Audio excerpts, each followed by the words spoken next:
the name of the file here. Then you'll notice there's a comma, comma, comma. There's a couple of spaces here in between the commas.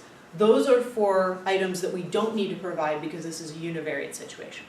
So those are things we only need for the multivariate case, which we'll do another example. I'll show you that as well. We want 25 cases to be produced. This 54321 is the random number seed. And of course, I chose to provide that. This is one of the examples that's in the paper. I chose to provide this so that those who are following along with our paper can reproduce exactly what I produced. And so you'll know if you did something wrong because you won't get exactly the same thing I got if you put this number seed in. If you don't put the random number seed in, then you could do everything right and still come out with slightly different values than what I found. And then finally, we need to tell it where to put that data, so I called it example1 simdata.txt. That's where I want it to put those 25 observations when it's finished producing them. All right, so let's talk about what that percentile file looks like. It's going to be a file with 5 rows. The first row is going to be the 10th percentile.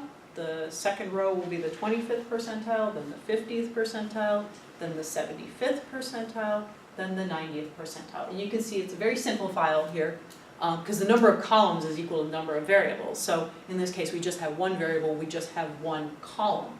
And so you can see these are the scale scores, the 10th percentile, 25th percentile, and so on.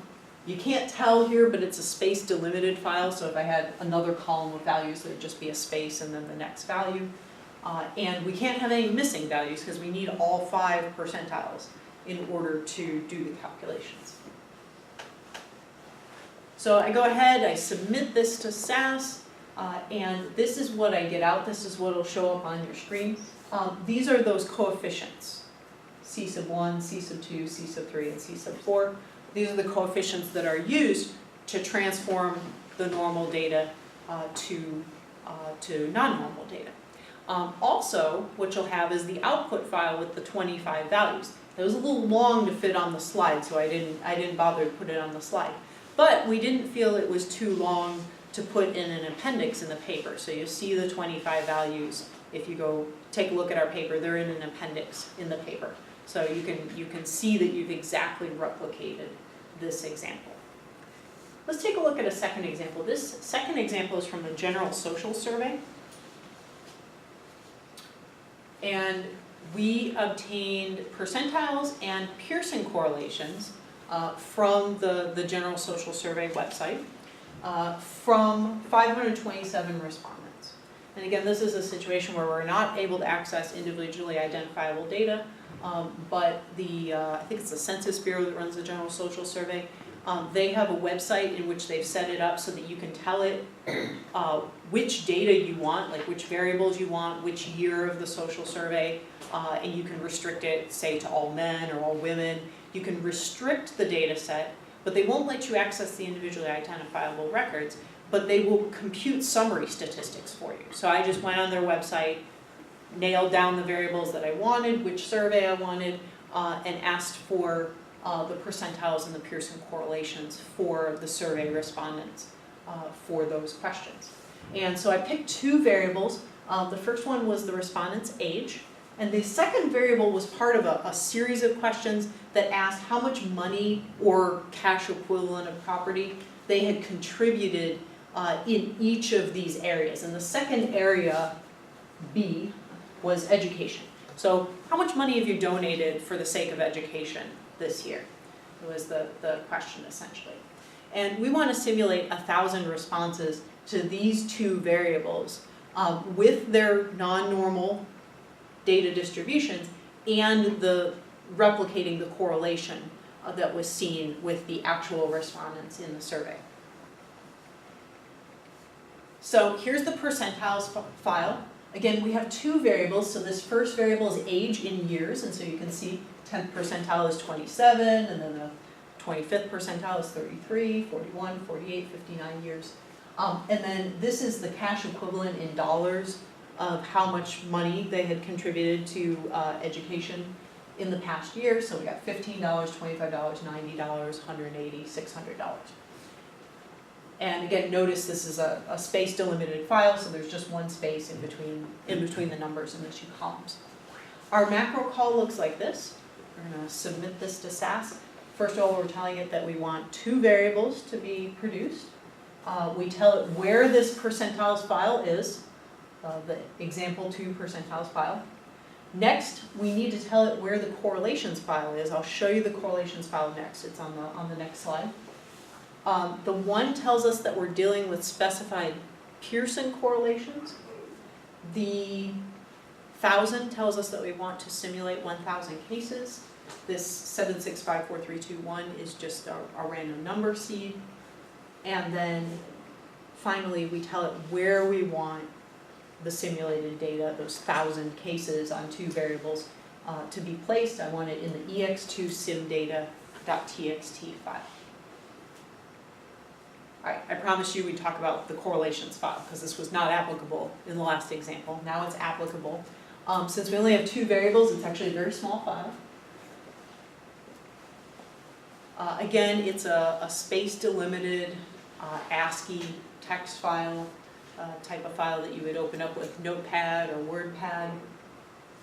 There are as many rows and columns as there are variables in the analysis, so it'll match the number of columns in the percentiles file.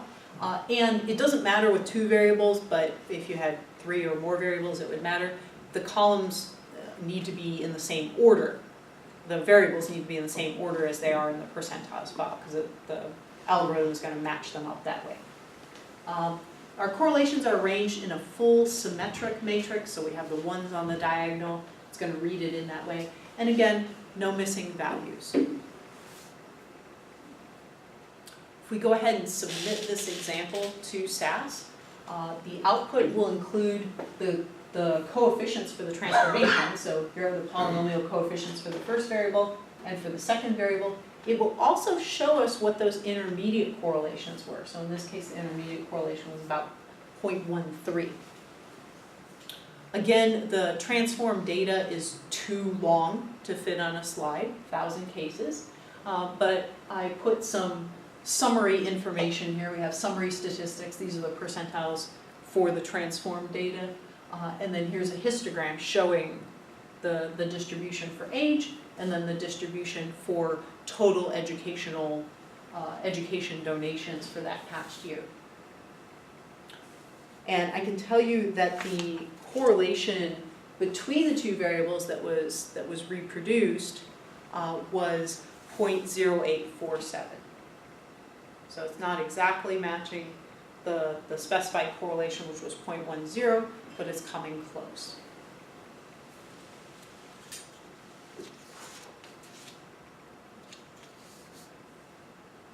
One thing that you might want to note in the distributions here, these are both distributions that are truncated on one side. So to participate in the general social survey, you have to be at least 18 years old.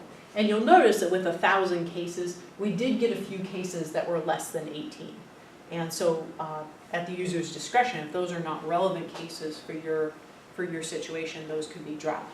Same thing with educational expenditures. It's also truncated down here. When we simulated the distribution, we ended up with some cases that were less than 0. Folks had donated negative amounts of money to education. So we can, again, drop those cases from the simulated data, as they're not relevant.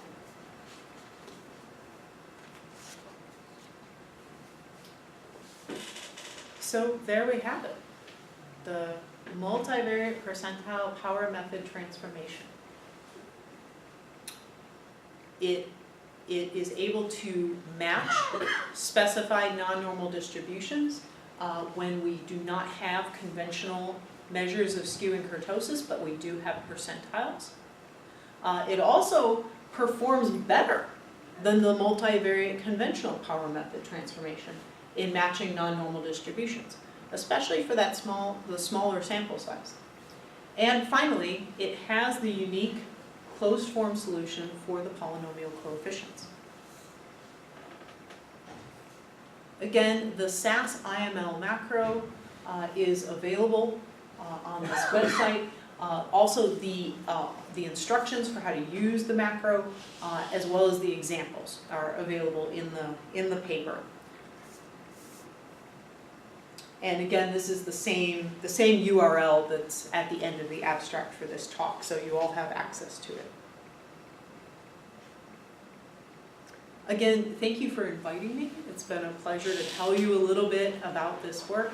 If you want to get in contact with me, the best approach is my email, jkoran@siu.edu. Thank you.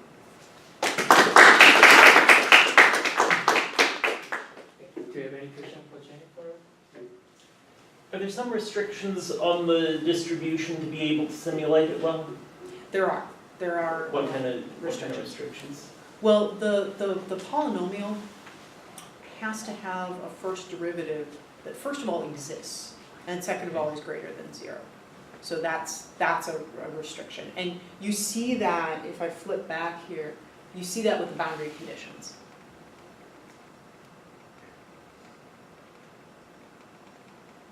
I have to flip way, way, way back here. That was pretty early on in the talk. That's what brings about the boundary restrictions. Okay. Still go. Here it is. So this. If we get a combination of percentile skew and percentile kurtosis, that would not produce a polynomial that would not have where the first derivative would